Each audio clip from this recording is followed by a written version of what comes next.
Pemirsa, pegelaran Pesta Kesenian Bali (PKB) mendapatkan apresiasi positif dari berbagai kalangan. Salah satunya dari akademisi karena melalui PKB, Bali akan semakin dikenal.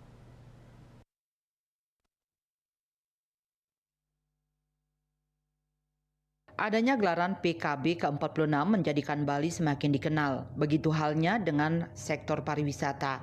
Adanya PKB juga membuat seniman menjadi semakin kreatif lagi. Hal tersebut diungkapkan oleh akademisi yang juga Rektor UPMI Profesor Made Suwarte.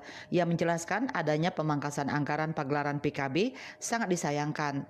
Jangan sampai karena pemangkasan anggaran, pelestarian kebudayaan melalui PKB menjadi berdampak. Dinilai antusiasme masyarakat terhadap gelaran PKB sangatlah tinggi. Diharapkan ke depan, gelaran PKB bisa tetap dilaksanakan.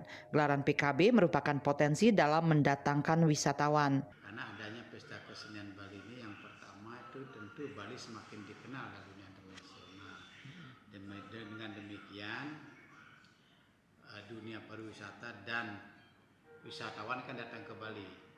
Yang kedua, seniman akan melakukan persiapan-persiapan terkait dengan kreativitasnya untuk tampil di PKB.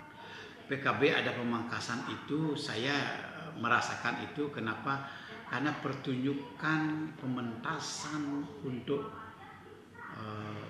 siang, pagi sampai siang hari itu kelihatannya memang berkurang. Satu-satunya di antara salah satu langkah yang mesti kita lakukan adalah bagaimana kita memaksimalkan potensi yang bisa mendatangkan wisatawan itu kan melalui PKB ini. Ini mesti dipertahankan, dikembangkan. Mohon maaf sekali, jangan dipangkas. Ya, justru kita lebih meningkatkan kuantitas dan kualitasnya. Lebih lanjut dijelaskan, peningkatan kualitas dan kuantitas gelaran PKB sangat diharapkan. Pengurangan pertunjukan di gelaran PKB sangat disayangkan. Andika, Bali TV.